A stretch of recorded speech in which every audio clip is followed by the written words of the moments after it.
अकाली शब्द जिहड़ा विशेष तौर के उत्ते सिख पंथ दे विच छेवें पातशाह दे समय जिहड़ा वा वो आउंदा है।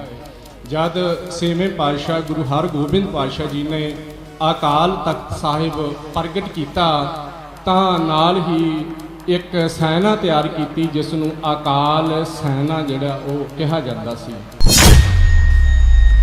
दुनियावी लालचां नूं छड्ड के जो इस बृति नूं जित चुका वा ते अकाल गुंगे की सेवा करता है वो अकाली है।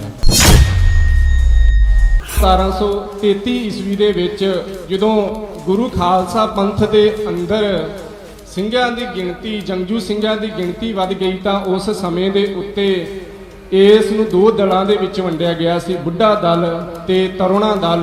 तरुणा दल नूं अगे फिर 5 दलों के विच जिहड़ा वो वंडिया गया सी। भावक गुरु साहिबान के समय अते बुढ़ा दल के समय अकाल तख्त साहब की मर्यादा अकाल तख्त साहब का प्रबंध जिहड़ा सी वो सतयुगी नमूने का सी, भाव सच रूपी सी।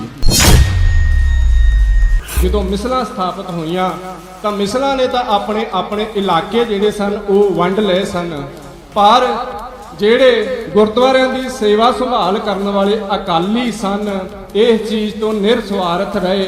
इन्हां निरस्वार्थ हो के ਜਿਹੜੇ अकाल तख्त साहब की सेवा ते गुरद्वारियां दा प्रबंध जिहड़ा सी वो चलाया। इन्हां अकाली निहंग ਸਿੰਘਾਂ ने महाराजा रणजीत सिंह दीयां जिन्नियां भी संधियां अंग्रेज़ां दे नाल हुंदियां सन उन्हां दा विरोध कीता सी। 1845 ईस्वी ਦੇ ਵਿੱਚ महाराणी जिंदा ਨੂੰ पता लग गया कि हुण कुछ कुछ दिनों के विच ਜਿਹੜਾ ਵਾ लाहौर के उत्ते अंग्रेज़ों का कब्जा ਜਾਂ हमला हो सकता है। तो उस समय के उत्ते जथेदार हनुमान सिंह जिहड़े बुढ़ा दल के जथेदार सन अकाली सिंह सन उन्हां नूं महाराणी जिंदा ने चिट्ठी लिखी सी कि हुण खालसा राज जिहड़ा उसनूं बचाउण दे लई तुहाडी लोड़ है। सिख एक अकाल दा साधक है।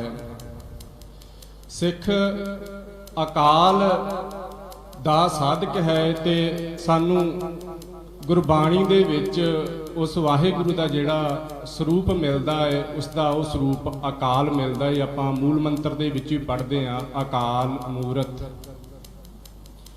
परमात्मा समय की पकड़ तो बाहर है, इस करके उसनूं अकाल कहा जाता है। तू अकाल पुरख नाही सिर काला। इस तरह उस अकाल पुरख उस एक अकाल का जिहड़ा साधक है वो अकाली है।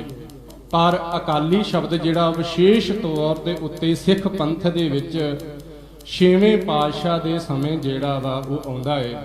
जद छेवें पातशाह गुरु हरगोबिंद पातशाह जी ने अकाल तख्त साहिब प्रगट किया तां नाल ही एक सैना तैयार की जिसनूं अकाल सैना जिहड़ा वो कहा जाता सी। भाई वीर सिंह जी अकाली शब्द की परिभाषा दिंदे ने, कहंदे ने कि अकाली वो जो एक अकाल दे उत्ते टेक रखे। नालों कहंदे अकाली वो जो अकाल बुंगे दे जथे दा सभासद होवे। अकाली वो जिहड़े अकाल तख्त साहिब दी साम संभाल करने वाला जिहड़ा जथा है उसका मैंबर होवे। अकाल बुंगा सेवें सतगुरां रचिया ते उस वेले अकाली दी भी नींह रखी गई। इस तरह वो लिखते हैं कि नाम दे अभ्यासी माल मिल्ख दे कब्जे दी बृति नूं छड्ड के भाव के दुनियावी लालचां नूं छड्ड के जो इस बृति नूं जित चुका वा ते अकाल बुंगे की सेवा करता है वो अकाली है। अकाली नीले वस्त्रां वाला। अकाल तख्त साहब तो बाद जद 10वें पातशाह जी ने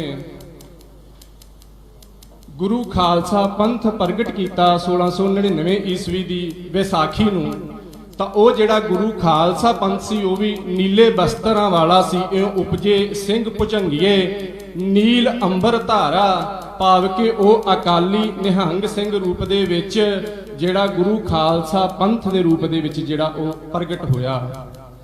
ते नंदेड़ की धरती तो बंदा सिंह बहादुर जी के नाल जिहड़े 5 सिंह भेजे सन उन्हां चों बाबा विनोद सिंह जिहड़े सन वो अगे बुढ़ा दल जिहड़ा निहंग ਸਿੰਘਾਂ दा सी उसदे पहले जथेदार बने सन। ਅੱਗੇ ਮੈਂ ਆਵਾਂ 1733 ਈਸਵੀ ਦੇ ਵਿੱਚ ਜਦੋਂ ਗੁਰੂ ਖਾਲਸਾ ਪੰਥ ਦੇ ਅੰਦਰ ਸਿੰਘਾਂ ਦੀ ਗਿਣਤੀ, ਜੰਗਜੂ ਸਿੰਘਾਂ ਦੀ ਗਿਣਤੀ ਵੱਧ ਗਈ, ਤਾਂ ਉਸ ਸਮੇਂ ਦੇ ਉੱਤੇ ਇਸ ਨੂੰ ਦੋ ਦਲਾਂ ਦੇ ਵਿੱਚ ਵੰਡਿਆ ਗਿਆ ਸੀ, ਬੁੱਢਾ ਦਲ ਤੇ ਤਰੁਣਾ ਦਲ। ਤਰੁਣਾ ਦਲ ਨੂੰ ਅੱਗੇ ਫਿਰ 5 ਦਲਾਂ ਦੇ ਵਿੱਚ ਜਿਹੜਾ ਉਹ ਵੰਡਿਆ ਗਿਆ ਸੀ। ਤੇ ਜਿਹੜੀ ਗੁਰਦੁਆਰਿਆਂ ਦੀ ਸੇਵਾ ਸੰਭਾਲ ਸੀ, ਅਕਾਲ ਤਖਤ ਸਾਹਿਬ ਦੀ ਜਿਹੜੀ ਸੇਵਾ ਸੰਭਾਲ ਸੀ, ਉਹ ਬੁੱਢਾ ਦਲ ਦੇ ਕੋਲ ਸੀ। ਜੇਕਰ ਆਪਾਂ ਗੁਰਬਖਸ਼ ਸਿੰਘ ਝਬਾਲੀਏ ਦੀ ਕਿਤਾਬ ਸ਼ਹੀਦੀ ਜੀਵਨ ਦੇਖੀਏ ਤਾਂ ਉਹ ਲਿਖਦੇ ਨੇ, ਕਹਿੰਦੇ ਕਿ ਗੁਰੂ ਸਾਹਿਬਾਨ ਦੇ ਸਮੇਂ ਅਤੇ ਬੁੱਢਾ ਦਲ ਦੇ ਸਮੇਂ ਗੁਰਦੁਆਰਿਆਂ ਦਾ ਪ੍ਰਬੰਧ ਤੇ ਅਕਾਲ ਤਖਤ ਸਾਹਿਬ ਦਾ ਪ੍ਰਬੰਧ ਜਿਹੜਾ ਉਹ ਸਤਿਯੁਗੀ ਨਮੂਨੇ ਦਾ ਹੋਇਆ ਕਰਦਾ ਸੀ। ਭਾਵ ਕਿ ਗੁਰੂ ਸਾਹਿਬਾਨ ਦੇ ਸਮੇਂ ਅਤੇ ਬੁੱਢਾ ਦਲ ਦੇ ਸਮੇਂ ਇਹ ਅਕਾਲ ਤਖਤ ਸਾਹਿਬ ਦੀ ਮਰਿਆਦਾ, ਅਕਾਲ ਤਖਤ ਸਾਹਿਬ ਦਾ ਪ੍ਰਬੰਧ ਜਿਹੜਾ ਸੀ ਉਹ ਸਤਿਯੁਗੀ ਨਮੂਨੇ ਦਾ ਸੀ, ਭਾਵ ਸੱਚ ਰੂਪੀ ਸੀ।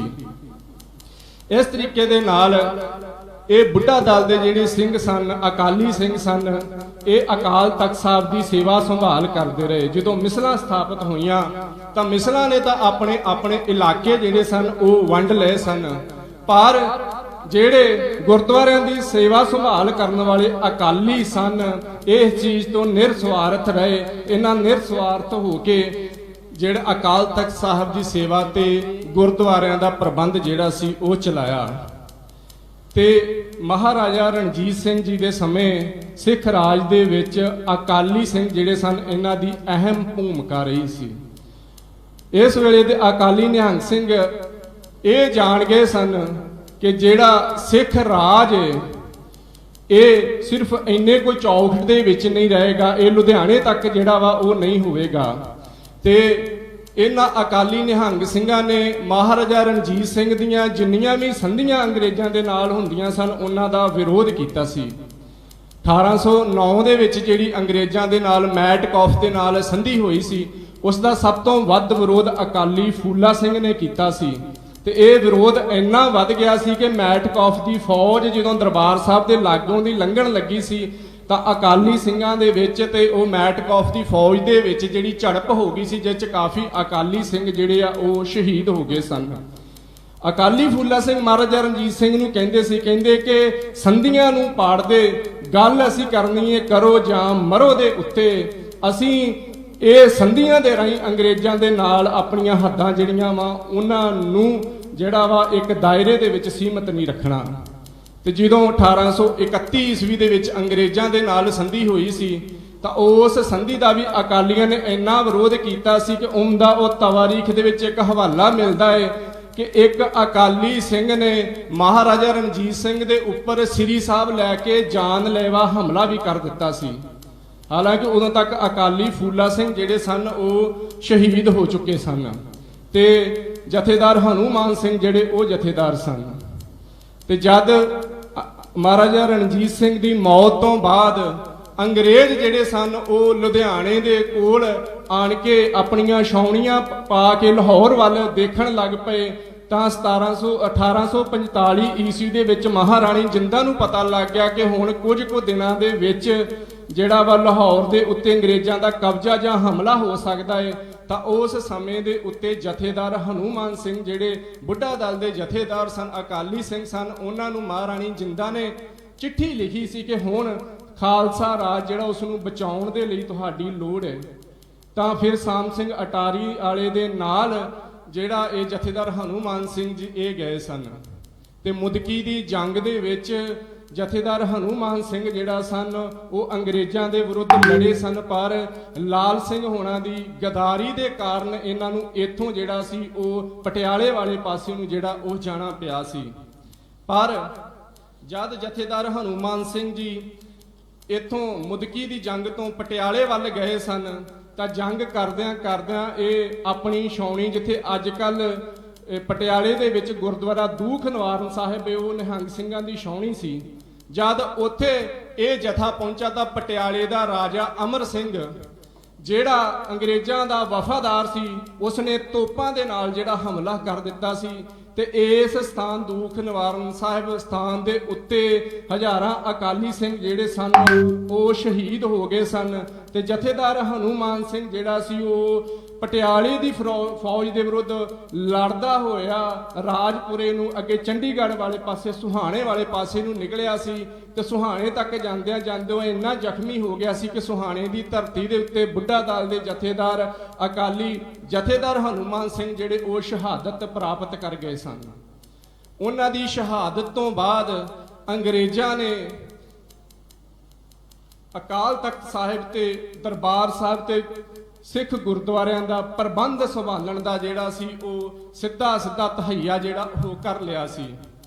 ਉਸ ਟਾਈਮ ਦੇ ਉੱਤੇ 1848 ਦੇ ਵਿੱਚ ਇੱਕ ਫੌਜ ਲੈ ਕੇ ਅੰਗਰੇਜ਼ ਜਿਹੜੇ ਸਨ ਉਹ ਅਕਾਲ ਤਖਤ ਸਾਹਿਬ ਤੇ ਦਰਬਾਰ ਸਾਹਿਬ ਦੇ ਬੁੰਗਿਆਂ ਦੇ ਵਿੱਚ ਆਏ ਤੇ ਇਥੋਂ ਨਿਹੰਗ ਸਿੰਘਾਂ ਨੂੰ ਕੱਢਣ ਦੇ ਲਈ ਜਿਹੜੀ ਉਹਨਾਂ ਬੜੀ ਜੱਦੋਜਹਿਦ ਕੀਤੀ। ਅਕਾਲ ਤਖਤ ਸਾਹਿਬ ਦੇ ਬਾਹਰ ਵਾਰ ਤੇ ਦਰਬਾਰ ਸਾਹਿਬ ਦੇ ਸਾਹਮਣੇ ਜਿਹੜੀ ਜਗ੍ਹਾ ਏ ਉੱਥੇ ਕੁਝ ਕੁ ਪਲਾਂ ਦੇ ਵਿੱਚ ਹੀ 1500 ਅਕਾਲੀ ਨਿਹੰਗ ਸਿੰਘਾਂ ਨੂੰ ਜਿਹੜਾ ਸੀ ਅੰਗਰੇਜ਼ ਹਕੂਮਤ ਨੇ ਸ਼ਹੀਦ ਕਰ ਦਿੱਤਾ ਸੀ। ਤੇ ਇਥੋਂ ਕੁਝ ਬੁੰਗਿਆਂ ਦੇ ਵਿੱਚ ਜਿਹੜੇ ਸਿੰਘ ਠਹਿਰੇ ਹੋਏ ਸਨ ਉਹਨਾਂ ਅਕਾਲੀ ਸਿੰਘਾਂ ਨੂੰ ਜਿਹੜਾ ਗ੍ਰਿਫਤਾਰ ਕੀਤਾ ਸੀ, ਜਿਹਦੇ 'ਚ ਗੰਡਾ ਸਿੰਘ ਨਾਮ ਦਾ ਇੱਕ ਅਕਾਲੀ ਜਥੇਦਾਰ ਸੀ। ਉਸ ਦੇ ਪੂਰੇ ਜਥੇ ਨੂੰ ਗ੍ਰਿਫਤਾਰ ਕਰਕੇ ਜਿਹੜਾ ਸੀ ਅੰਗਰੇਜ਼ ਸਰਕਾਰ ਲਾਹੌਰ ਲੈ ਗਈ ਸੀ ਤੇ ਗੰਡਾ ਸਿੰਘ ਤੇ ਉਸਦੇ 2 ਸਾਥੀਆਂ ਨੂੰ ਮੌਤ ਦੀ ਸਜ਼ਾ ਦੇ ਦਿੱਤੀ ਗਈ ਸੀ ਤੇ ਬਾਕੀ ਜਿੰਨੇ ਵੀ ਅਕਾਲੀ ਸਿੰਘ ਸਨ ਉਹਨਾਂ ਸਾਰਿਆਂ ਸਿੰਘਾਂ ਨੂੰ 7-7 ਸਾਲ ਦੀ ਜਿਹੜੀ ਸੀ ਕੈਦ ਸੁਣਾ ਦਿੱਤੀ ਸੀ।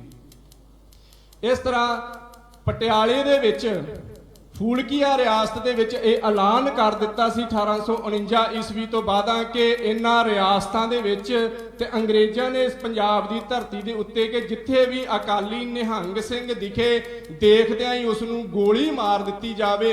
ਇਹ ਐਲਾਨ ਜਿਹੜਾ ਸੀ ਇਹ 1870 ਤੱਕ ਜਿਹੜਾ ਉਹ ਜਾਰੀ ਰਿਹਾ ਸੀ ਤੇ ਇਸੇ ਸਮੇਂ ਦੇ ਉੱਤੇ ਹੀ ਜਿਹੜਾ ਸੀ ਹਨੂਮਾਨ ਸਿੰਘ ਤੋਂ ਬਾਅਦਾਂ ਜਥੇਦਾਰ ਪਹਿਰਲਾਲ ਸਿੰਘ ਜਿਹੜੇ ਉਹ ਅਗਲੇ ਜਥੇਦਾਰ ਬਣੇ ਸਨ ਤੇ ਉਹ ਕੁਝ ਕੁ ਸਿੰਘ ਜਿਹੜੇ ਬਚੇ ਸਨ ਉਹਨਾਂ ਨੂੰ ਨਾਲ ਲੈ ਕੇ ਉਹ ਨੰਦੇੜ ਸਾਹਿਬ ਦੀ ਧਰਤੀ ਦੇ ਉੱਤੇ ਜਿਹੜੇ ਚਲੇ ਗਏ ਸਨ।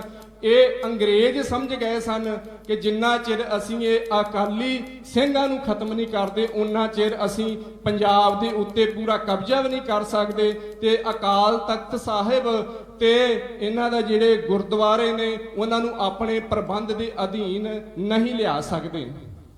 ਇਸੇ ਸਮੇਂ ਹੀ ਜੇ ਆਪਾਂ ਦੇਖੀਏ ਤਾਂ ਉਸ ਸਮੇਂ ਦਾ ਜਿਹੜਾ ਪੰਜਾਬ ਦਾ ਗਵਰਨਰ ਸੀ ਉਸ ਪੰਜਾਬ ਦੇ ਗਵਰਨਰ ਲੈਫਟੀਨੈਂਟ ਗਵਰਨਰ ਆਰ.ਟੀ. ਇੰਗਰਟਨ ਜਿਹੜਾ ਸੀ ਉਸਨੇ ਭਾਰਤ ਦੇ ਵਾਇਸਰਾਏ ਲਾਰਡ ਰਿਪਨ ਨੂੰ ਇੱਕ ਚਿੱਠੀ ਲਿਖੀ ਸੀ। ਉਹ ਚਿੱਠੀ ਦੇ ਵਿੱਚ ਉਸ ਨੇ ਇਹ ਜ਼ਿਕਰ ਕੀਤਾ ਸੀ ਕਿ ਸਿੱਖ ਜਿਹੜੇ ਨੇ ਇਹਨਾਂ ਦੇ ਗੁਰਦੁਆਰਿਆਂ ਦਾ ਪ੍ਰਬੰਧ ਜਿਹੜਾ ਵਾ ਉਹ ਸਰਕਾਰੀ ਪ੍ਰਬੰਧ ਤੋਂ ਬਾਹਰ ਜਿਹੜਾ ਨਹੀਂ ਰੱਖਣਾ ਚਾਹੀਦਾ। ਕਾਰਨ ਇਹ ਸੀ ਕਿ 1873 ਦੇ ਵਿੱਚ ਜਦ ਸਿੰਘ ਸਭਾ ਲਹਿਰ ਬਣੀ ਸੀ ਤਾਂ ਸਿੰਘ ਸਭਾ ਲਹਿਰ ਦੇ ਕੁਝ ਆਗੂ ਜਿਹੜੇ ਸਨ ਉਹ ਪੰਜਾਬ ਦੇ ਲੈਫਟੀਨੈਂਟ ਗਵਰਨਰ ਨੂੰ ਮਿਲੇ ਸਨ ਕਿ ਸਾਨੂੰ ਸਾਡੇ ਗੁਰਦੁਆਰਿਆਂ ਦਾ ਪ੍ਰਬੰਧ ਜਿਹੜਾ ਵਾ ਉਹ ਦੇ ਦਿੱਤਾ ਜਾਵੇ।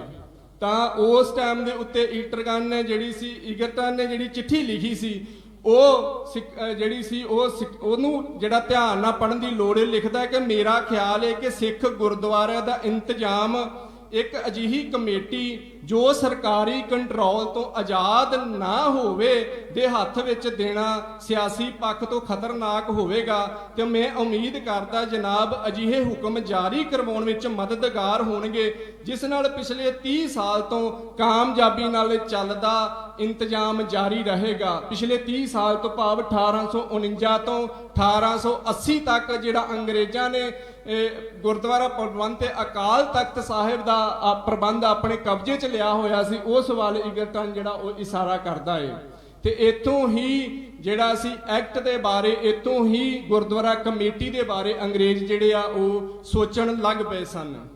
ਇਸ ਸਮੇਂ ਦੇ ਉੱਤੇ ਜਿਹੜੇ ਸਨ ਉਹ ਪੰਜਾਬ ਦੇ ਵਿੱਚੋਂ ਅਕਾਲੀ ਸਿੰਘ ਖਤਮ ਕਰ ਦਿੱਤੇ, ਕੁਝ ਨੂੰ ਦੇਸ਼ ਨਿਕਾਲਾ ਜਿਹੜਾ ਸੀ ਉਹ ਦੇ ਦਿੱਤਾ ਗਿਆ ਤੇ ਜਥੇਦਾਰ ਪਹਿਰਲਾਲ ਸਿੰਘ ਜਿਹੜੇ ਸਨ ਇਹ ਵੀ ਨੰਦੇੜ ਦੀ ਧਰਤੀ ਦੇ ਉੱਤੇ ਜਾ ਕੇ ਸ਼ਹੀਦ ਹੋ ਗਏ ਸਨ।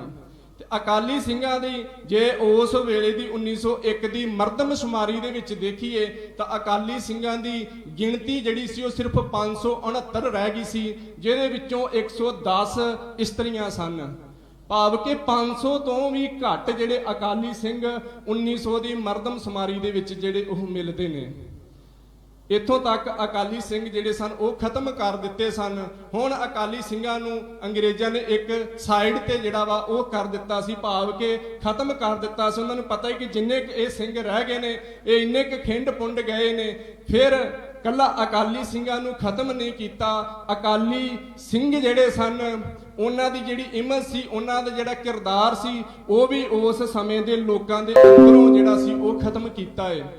ਤਾਂ ਹੀ ਤਾਂ ਬਾਅਦ ਦੇ ਵਿੱਚ ਵੀ ਜੇ ਆਪਾਂ ਇਤਿਹਾਸ ਪੜ੍ਹਦੇ ਤਾਂ ਅਕਾਲ ਤਖਤ ਸਾਹਿਬ ਦੇ ਸਾਹਮਣੇ ਜਿਹੜਾ ਐਡਾ ਵੱਡਾ ਸਾਕਾ ਵਾਪਰਿਆ, ਜਿੱਥੇ ਇੱਕ ਦਿਨ ਦੇ ਵਿੱਚ 1500 ਤੋਂ ਵੱਧ ਅਕਾਲੀ ਸਿੰਘ ਸ਼ਹੀਦ ਕਰ ਦਿੱਤੇ ਗਏ। ਉਸ ਸਾਕੇ ਦਾ ਜਿਹੜਾ ਵਾ ਸਿੱਖ ਇਤਿਹਾਸ, ਸਿੱਖ ਬਿਰਤੀ ਦੇ ਵਿੱਚ ਕਿਤੇ ਵੀ ਕਿਸੇ ਨੂੰ ਕੋਈ ਚੇਤਾ ਨਹੀਂ ਹੈ, ਕਿਉਂਕਿ ਉਹ ਚੇਤਾ ਖਤਮ ਕਰ ਦਿੱਤਾ ਹੈ।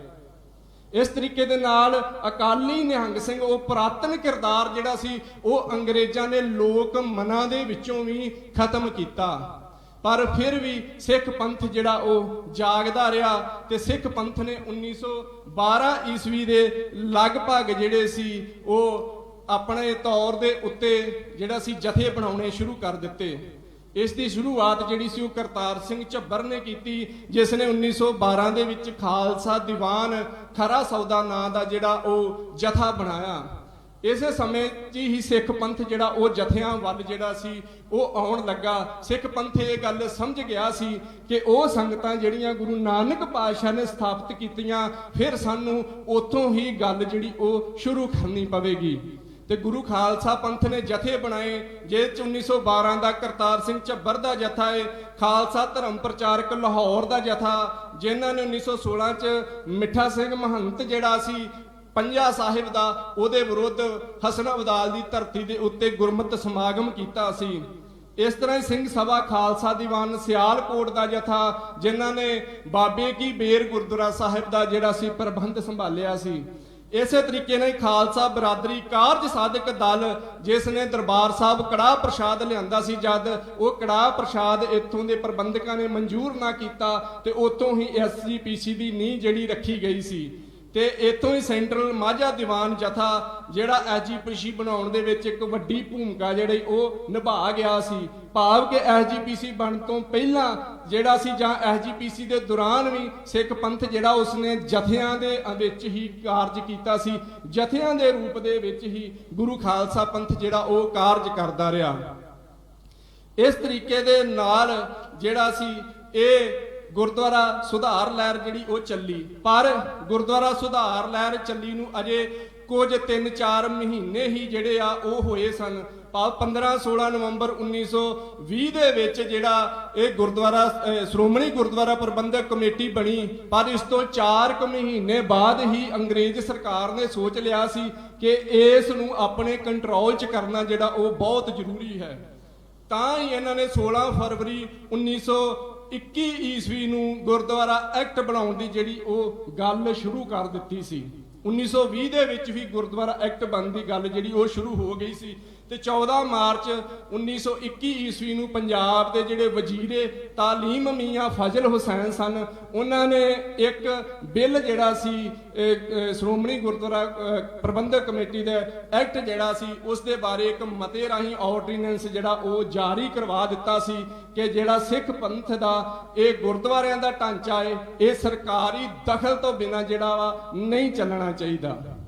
ਇੱਥੋਂ ਹੀ ਜਿਹੜਾ ਵਾ ਸਿੱਖ ਜਿਹੜੇ ਸਨ ਉਹ ਸੰਘਰਸ਼ ਦੇ ਵਿੱਚ ਆਏ ਤੇ ਜਿਵੇਂ ਤੁਹਾਨੂੰ ਪਤਾ ਹੈ ਕਿ 1925 ਦਾ ਸਾਰੇ ਸਿੱਖਾਂ ਨੂੰ ਅੰਗਰੇਜ਼ਾਂ ਨੇ ਜੇਲ੍ਹ ਦੇ ਵਿੱਚ ਸੁੱਟ ਕੇ ਜਿਵੇਂ ਗੁਰਦੁਆਰਾ ਐਕਟ ਮਨਵਾਇਆ ਸੀ, ਉਸ ਤੋਂ ਪਤਾ ਲੱਗਦਾ ਹੈ ਕਿ ਗੁਰਦੁਆਰਾ ਐਕਟ ਜਿਹੜਾ ਇਹ ਇਹਨਾਂ ਅੰਗਰੇਜ਼ਾਂ ਦੇ ਲਈ ਜਾਂ ਕੋਈ ਵੀ ਹਕੂਮਤ ਹੈ ਉਸ ਦੇ ਲਈ ਕਿੰਨਾ ਖਾਸ ਜਿਹੜੀ ਆ ਉਹ ਜਗ੍ਹਾ ਰੱਖਦਾ ਹੈ।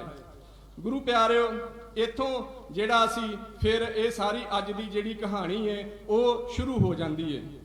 ਗੱਲ ਇਹ ਕਿ ਅਕਾਲੀ ਦਲ ਜਿਹੜਾ 1920 ਈਸਵੀ ਦੇ ਵਿੱਚ ਬਣਿਆ ਹੈ, ਉਹਦੀ ਜਿਹੜੀ ਅੱਜ ਦੀ ਦੇਖ ਰਹੀ ਨਿਘਾਰਤਾ ਹੈ, ਉਸ ਦਾ ਕਾਰਨ ਜਿਹੜਾ ਉਹ ਇਸ ਦੇ ਮਾਡਲ ਦੇ ਵਿੱਚ ਹੈ, ਉਸ ਦਾ ਕਾਰਨ ਇਸ ਦੀ ਮੈਥਡ ਦੇ ਵਿੱਚ ਹੈ, ਵਿਧੀ ਦੇ ਵਿੱਚ ਹੈ ਤੇ ਇਸ ਦੇ ਢਾਂਚੇ ਦੇ ਵਿੱਚ ਹੈ।